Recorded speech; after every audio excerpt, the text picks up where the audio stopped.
घने जंगल के बीचों बीच एक विशालकाय बरगद का पेड़ खड़ा था। इस पेड़ की शाखाओं पर दिन भर कई प्रकार के पक्षियों का चहचहाना सुनाई देता था।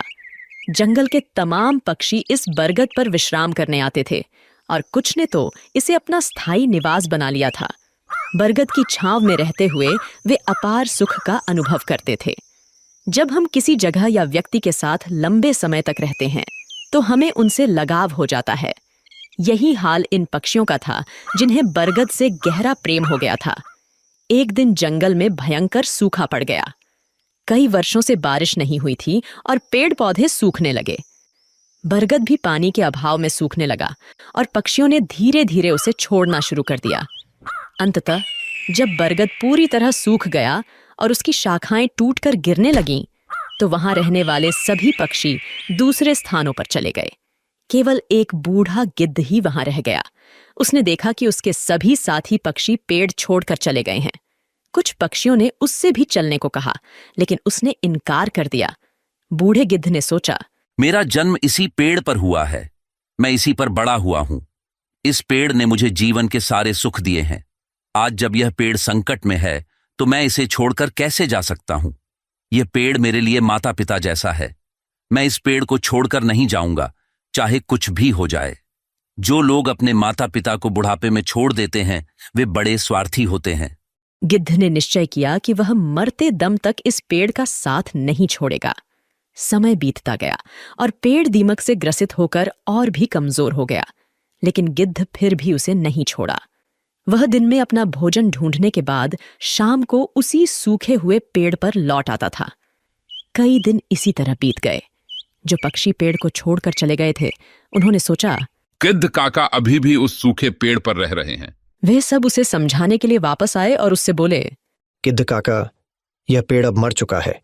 इसे छोड़कर किसी सुरक्षित जगह पर चलिए। यह पेड़ कभी भी गिर सकता है और आपकी जान भी जा सकती है। लेकिन गिद्ध ने कहा, भाइयों, यह पेड़ मेरे माता पिता के समान है। मैं इसी पर बड़ा हुआ हूं और इस पेड़ ने मुझे जीवन के सारे सुख दिए हैं।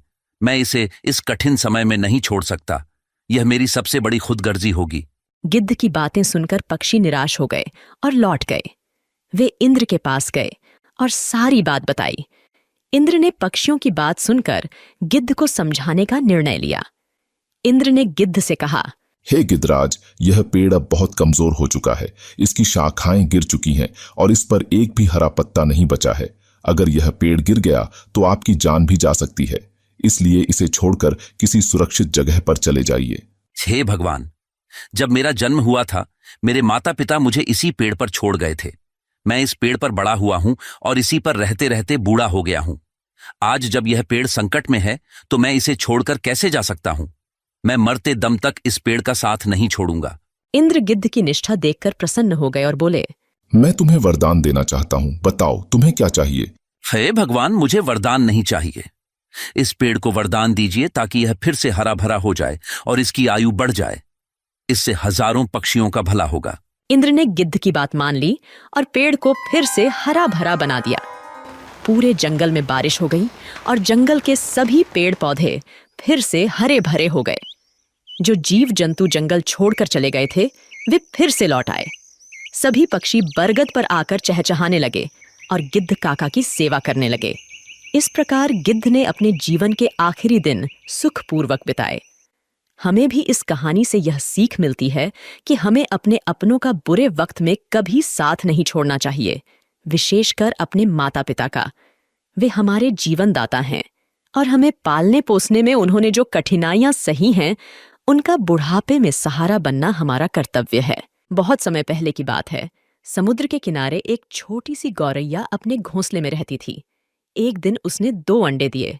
सुबह होते ही उसने सोचा, मैं जल्दी से दाना चुगने जाती हूँ, तब तक मेरे अंडे यहाँ सुरक्षित रहेंगे। किसी को नहीं पता कि मैंने 2 अंडे दिए हैं। गौरैया दाना चुगने चली गई।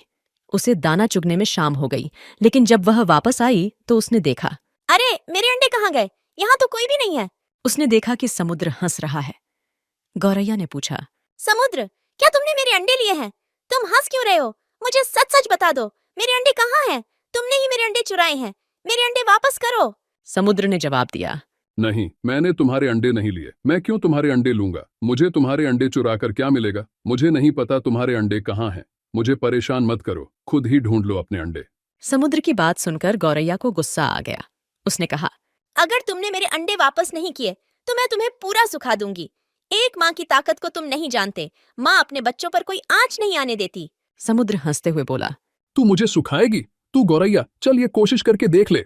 गौरैया गुस्से में अपनी छोटी सी चोंच में समुद्र का पानी भरती और किनारे पर उड़ेल देती। पास से गुजरते हुए एक चिढ़ा ने पूछा, अरे गौरैया बहन, आज तुम दाना चुगने नहीं आई? और तुम यह क्या कर रही हो? गौरैया ने जवाब दिया, मैं समुद्र का पानी सुखाकर अपने अंडे वापस लूंगी। तुम जाओ, मुझे अपना काम करने दो। चिढ़ा ने कहा, पर गौरैया बहन, यह कार्य असंभव है। इस तरह तुम समुद्र का पानी नहीं सुखा पाओगी। गौरैया दृढ़ निश्चय के साथ अपने कार्य में लगी रही। जब वह थक जाती तो थोड़ी देर रुककर फिर से काम में जुट जाती। इस कार्य में गौरैया को कई दिन हो चुके थे। भूखी प्यासी गौरैया की तबीयत खराब होने लगी। यह देखकर सभी पक्षी चिंतित हो गए। यह गौरैया अगर इसी तरह भूखी प्यासी इस कार्य में लगी रही तो अनर्थ हो जाएगा। हमें गरुण देव के पास चलकर सहायता मांगनी चाहिए। सभी पक्षी मिलकर गरुण देव के पास गए। गरुण देव ने पूछा, क्या बात है, सब ठीक तो है? आज सभी पक्षी एक साथ मेरे पास आए हैं। पक्षियों ने बताया, गरुण देव, एक छोटी गौरैया अपनी जिद पर अड़ी है और इतने विशाल समुद्र का पानी सुखाने का प्रयास कर रही है। इसी वजह से उसका स्वास्थ्य भी गिर रहा है। कृपया उसकी मदद कीजिए। गरुण देव समुद्र तट पर गौरैया के पास गए और बोले, गौरैया, मेरी चोंच थोड़ी बड़ी है। क्या इस कार्य में मैं तुम्हारी कुछ सहायता करूं? नहीं गरुण देव, आप मेरी वजह से परेशान मत होइए। ये मेरी लड़ाई है, मैं इसे खुद लड़ूंगी। मुझे कोई मदद नहीं चाहिए। गरुण देव ने सोचा, बच्चों की वजह से यह चिड़िया किसी की नहीं सुनेगी। इसके लिए अंडों को ढूंढने से ज्यादा महत्वपूर्ण कोई कार्य नहीं है। मुझे भगवान श्री हरि के पास जाना होगा और उनसे विनती करनी होगी। गरुण देव भगवान विष्णु के पास गए और प्रार्थना की, हे नारायण, आपकी जय हो। कृपया हमारी सहायता कीजिए। एक नन्ही गौरैया समुद्र का पानी सुखाने की ठान बैठी है, जो कि संभव नहीं है। उसका स्वास्थ्य भी गिर रहा है। पक्षीराज गरुण, मैं इस गौरैया के दृढ़ निश्चय से बहुत प्रसन्न हूँ। हे समुद्र देव, आप पीछे हट जाइए और गौरैया को उसके अंडे लेने दीजिए। आज एक माँ अपने बच्चों की रक्षा के लिए कोई भी जोखिम उठाने के लिए तैयार है, इसलिए मैं गौरैया के साथ हूँ। आपको पीछे हटना होगा और गौरैया के अंडे उसे लौटाने होंगे। समुद्र ने भगवान विष्णु की आज्ञा मानी और पीछे हट गया। गौरैया ने खुशी खुशी अपने अंडे निकाल लिए। समुद्र ने कहा, गौरैया, मुझे माफ कर दो, आज तुम्हारा विश्वास जीत गया। गौरैया ने गर्व से कहा, मैंने कर दिखाया, मेरे अंडे मुझे वापस मिल गए। नारद, तुम तो हमेशा भ्रमण करते रहते हो। कोई ऐसी घटना बताओ जिससे तुम चौंक गए हो। प्रभु, मैं अभी अभी जंगल से आ रहा हूं। वहां मैंने एक अद्भुत घटना देखी। एक गाय दलदल में फंसी हुई थी और उसे बचाने वाला कोई नहीं था। तभी वहां से एक चोर गुजरा। उसने गाय को फंसा हुआ देखा, लेकिन रुका नहीं। उल्टे उसने गाय पर पैर रखकर दलदल पार किया और आगे बढ़ गया। कुछ दूर जाकर उसे एक सोने का सिक्का मिल गया। भगवान विष्णु मुस्कुराते हुए पूछे, फिर क्या हुआ नारद? थोड़ी देर बाद वहां से एक वृद्ध साधु भी गुजरा। उसने गाय को बचाने की पूरी कोशिश की।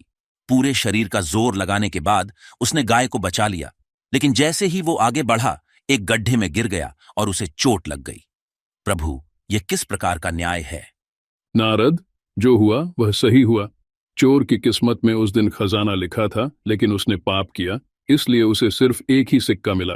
वहीं साधु के भाग्य में उस दिन मृत्यु लिखी थी, परंतु उसने गाय को बचाकर अपने पुण्य बढ़ा लिए और उसकी मृत्यु एक छोटी सी चोट में बदल गई। इंसान के कर्म ही उसका भाग्य तय करते हैं। अब नारद मुनि को सारा माजरा समझ आ गया था। प्रभु, अब मुझे समझ में आया। हमें हमेशा अपने जीवन में अच्छे कर्म करते रहना चाहिए। उसका फल हमें किसी न किसी रूप में अवश्य मिलता है। बिल्कुल नारद, यही जीवन का सच्चा मार्ग है। प्राचीन समय में राजा जनक की पुत्री सीता से जुड़ी अनेक कथाएं प्रसिद्ध हैं।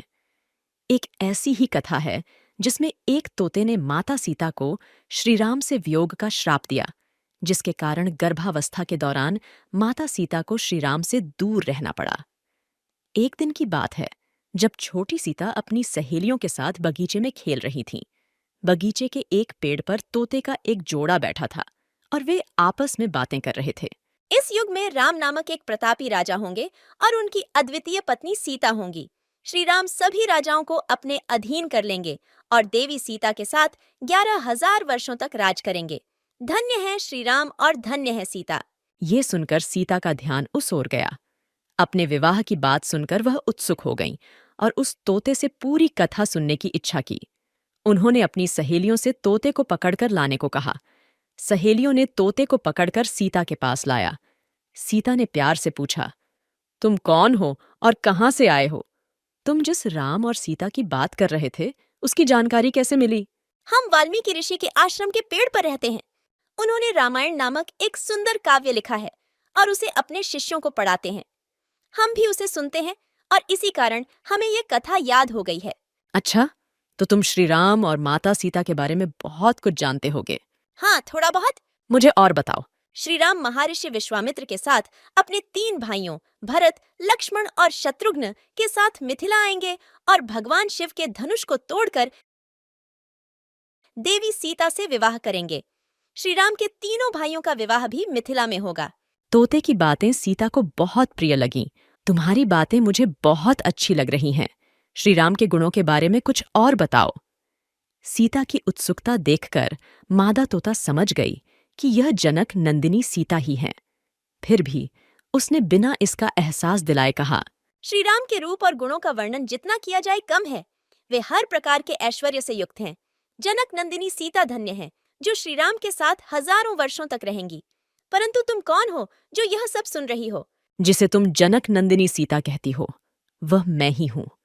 श्री राम ने मेरे मन को मोह लिया है। जब वे मिथिला आकर मुझसे विवाह करेंगे, तभी मैं तुम्हें छोड़ूंगी। तुम मेरे महल में सुखपूर्वक जीवन बिताओ। हम वन में रहने वाले पक्षी हैं और स्वच्छंद विचरण पसंद करते हैं। महल में हमें सुख नहीं मिलेगा। मैं गर्भवती हूँ और अपने बच्चे को जन्म देने के बाद वापस आ जाऊंगी। पेड़ पर बैठे उसके पति तोते ने भी सीता से विनती की, हे जनक नंदिनी, उसे छोड़ दो। वह गर्भवती है और महल में नहीं रह सकती। दोनों तोते सीता से उन्हें छोड़ने की मिन्नतें करते रहे, परंतु सीता अपनी जिद पर अड़ी रहीं। तोते की पत्नी का वियोग असहनीय हो रहा था और वह क्रोधित हो गई। उसने श्राप देते हुए कहा, गर्भावस्था में मुझे तुम अपने पति से अलग कर रही हो, इसलिए मैं तुम्हें श्राप देती हूँ कि गर्भावस्था में तुम्हें भी अपने पति से अलग होना पड़ेगा। इतना कहकर मादा तोता राम राम कहकर मर गई। थोड़ी देर बाद नर तोता भी पत्नी के वियोग में मर गया। कहा जाता है कि यही तोता अगले जन्म में धोबी बना और उसके लांछन के कारण ही माता सीता को श्री राम से दूर होना पड़ा था।